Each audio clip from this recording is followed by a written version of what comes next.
ಅಭಿನಯ ಚಕ್ರವರ್ತಿ ಕಿಚ್ಚ ಸುದೀಪ್ ಸದ್ಯ ಮ್ಯಾಕ್ಸ್ ಸಿನಿಮಾದಲ್ಲಿ ಬ್ಯುಸಿಯಾಗಿದ್ದಾರೆ. ಜೊತೆಗೆ Bigg Boss Kannada season 10 show ಮುಗಿಸಿದ್ದಾರೆ. ಕಾರ್ತಿಕ್ ಮಹೇಶ್ ಈ ಬಾರಿ ವಿಜೇತರಾಗಿದ್ದಾರೆ. ತಮ್ಮ ವಿಭಿನ್ನ ನಿರೂಪಣೆಯಿಂದ 10ನೇ ಬಾರಿ ಶೋ ಯಶಸ್ವಿಯಾಗಿ ನಡೆಸಿಕೊಟ್ಟ ಸುದೀಪ್ ಮೋಡಿ ಮಾಡಿದರು. ಬಿಗ್ ಬಾಸ್ 10 ಗ್ರ್ಯಾಂಡ್ ಫೈನಲ್ ವೇದಿಕೆಯಲ್ಲಿ ಸುದೀಪ್ಗೆ ನಿರೂಪಣೆ ಬಗ್ಗೆ ಮೆಚ್ಚುಗೆ ವ್ಯಕ್ತವಾಯಿತು. ಕಿಚ್ಚನ 10 ವರ್ಷಗಳ ಬಿಗ್ ಬಾಸ್ ಜರ್ನಿಯ ಸ್ಪೆಷಲ್ ಝಲಕ್ ಕೂಡ ಪ್ಲೇ ಮಾಡಲಾಯಿತು. ಶನಿವಾರದಿಂದಲೇ ಬಿಗ್ ಬಾಸ್ ಗ್ರ್ಯಾಂಡ್ ಫೈನಲ್ ಚಿತ್ರೀಕರಣ ಆರಂಭವಾಗಿತ್ತು. ಹಲವು ಗಂಟೆಗಳ ಕಾಲ ವೇದಿಕೆ ಮೇಲೆ ನಿಂತಿದ್ದ ಕಿಚ್ಚ ಈಗ ರಿಲ್ಯಾಕ್ಸ್ ಅಲ್ಲಿದ್ದಾರೆ. ಸದ್ಯ ಬಿಗ್ ಬಾಸ್ ಶೋ ಮುಗಿಸಿ ರಿಲ್ಯಾಕ್ಸ್ ಮೂಡ್ನಲ್ಲಿರುವ ಸುದೀಪ್ ಟ್ವಿಟರ್ನಲ್ಲಿ ಆಸ್ ಕಿಚ್ಚ ಸೆಸ್ಟೇಷನ್ ನಡೆಸಿದ್ದಾರೆ.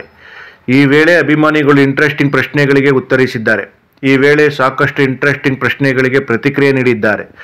ದರ್ಶನ್ ಬಗ್ಗೆ ಅಭಿಮಾನಿಗಳು ಕೇಳಿದ 2 ಪ್ರಶ್ನೆಗಳಿಗೂ ಸುದೀಪ್ ಉತ್ತರ ನೀಡಿದ್ದಾರೆ. ಅಭಿಮಾನಿಯೊಬ್ಬರು, ಸರ್, ನಿಮ್ಮ ಹಾಗೂ ದರ್ಶನ್ ಅವರ ನಡುವಿನ ಸಮಸ್ಯೆ ಯಾವಾಗ ಬಗೆಹರಿಸಿಕೊಳ್ಳುತ್ತೀರಾ? ಇನ್ನು ಎಷ್ಟು ಸಮಯ ತಗೋತೀರಾ ಎಂದು ಕೇಳಿದ್ದಾರೆ. ಇದಕ್ಕೆ ರಿಪ್ಲೈ ಮಾಡಿರುವ ಸುದೀಪ್, ಸಮಸ್ಯೆ ಏನು ಅಂತ ಇಬ್ಬರು ಹುಡುಕುತ್ತಾ ಇದ್ದೀವಿ ಎಂದು ನಗುಮೋಜಿನ ಉತ್ತರ ನೀಡಿದ್ದಾರೆ. ಮತ್ತೊಬ್ಬ ಅಭಿಮಾನಿ, ದರ್ಶನ್ ಬಗ್ಗೆ ಒಂದು ಪದದಲ್ಲಿ ಹೇಳಿ ಸರ್ ಎಂದು ಕೇಳಿದ್ದಾರೆ. ಅದಕ್ಕೆ ಸುದೀಪ್, ಆತನಿಗೆ ಸದಾ ಒಳ್ಳೆಯದಾಗಲಿ ಎಂದು ಕೇಳಿಕೊಳ್ಳುತ್ತೇನೆ ಎಂದು ಬರೆದಿದ್ದಾರೆ. ಒಂದು ಕಾಲದಲ್ಲಿ ದರ್ಶನ್ ಹಾಗೂ ಸುದೀಪ್ ಬಹಳ ಆತ್ಮೀಯ ಸ್ನೇಹಿತರಾಗಿದ್ದರು. ಆದರೆ ಒಂದು ದಿನ ಇದ್ದಕ್ಕಿದ್ದಂತೆ ದರ್ಶನ್ ಟ್ವೀಟ್ ಮಾಡಿ ಇನ್ನು ಮುಂದೆ ನಾನು ಸುದೀಪ್ ಸ್ನೇಹಿತರಲ್ಲ ಎಂದು ಘೋಷಿಸಿಬಿಟ್ಟರು. ಬಳಿಕ ಇಬ್ಬರು ಎಂದು ಒಟ್ಟಿಗೆ ಕಾಣಿಸಿಕೊಳ್ಳಲಿಲ್ಲ.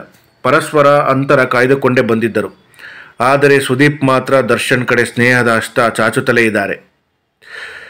ಅಂದು ಟ್ವೀಟ್ ಮಾಡಿದ ಬಳಿಕ ದರ್ಶನ್ ಮಾತ್ರ ಸುದೀಪ್ ಬಗ್ಗೆ ಮಾತನಾಡಲೇ ಇಲ್ಲ. ನೇರವಾಗಿ ಇಬ್ಬರ ಸ್ನೇಹದ ಬಗ್ಗೆ ಪ್ರಶ್ನೆ ಎದುರಾದಾಗ ಸಮಯದಲ್ಲೂ ಗರಂ ಆಗಿದ್ದರು. ಆದರೆ ಸುದೀಪ್ ಸಾಕಷ್ಟು ಬಾರಿ ದರ್ಶನ್ ಕುರಿತು ಮಾತನಾಡಿದ್ದಾರೆ. ಟ್ವಿಟ್ಟರ್ನಲ್ಲಿ ದರ್ಶನ್ ಕುರಿತಾದ ವಿಚಾರಗಳಿಗೆ ಪ್ರತಿಕ್ರಿಯೆ ನೀಡಿದ್ದಾರೆ. ದರ್ಶನ್ ಅಪಘಾತದಲ್ಲಿ ಗಾಯಗೊಂಡು ಆಸ್ಪತ್ರೆ ಸೇರಿದಾಗ ಬೇಗ ಗುಣಮುಖವಾಗುವಂತೆ ಹಾರೈಸಿದರು. ಇನ್ನು ಕೆಲ ದಿನಗಳ ಹಿಂದೆ ಹೊಸಪೇಟೆಯಲ್ಲಿ ದರ್ಶನ್ ಮೇಲೆ ಕಿಡಿಗೇಡಿಗಳು ಚಪ್ಪಲಿ ತೂರಿದ್ದಾಗ ಸುದೀಪ್ ಸ್ನೇಹಿತನ ಬೆಂಬಲಕ್ಕೆ ನಿಂತಿದ್ದರು. ಆಗ ಸುದೀಪ್ ಬೆಂಬಲಕ್ಕೆ ದರ್ಶನ್ ಕೂಡ ಧನ್ಯವಾದ ತಿಳಿಸಿದರು. ಅದನ್ನು ನೋಡಿ ಇಬ್ಬರು ಬೇಗ ಒಂದಾಗುತ್ತಾರೆ ಎಂದು ಎಲ್ಲರೂ ಅಂದುಕೊಂಡಿದ್ದರು. ಇನ್ನು ಕೊನೆಯದಾಗಿ ಕಳೆದ ವರ್ಷ ಸುಮಲತಾ ಅಂಬರೀಷ್ ಬರ್ತ್ಡೇ ಪಾರ್ಟಿಯಲ್ಲೂ ಇಬ್ಬರು ಭಾಗವಹಿಸಿದರು.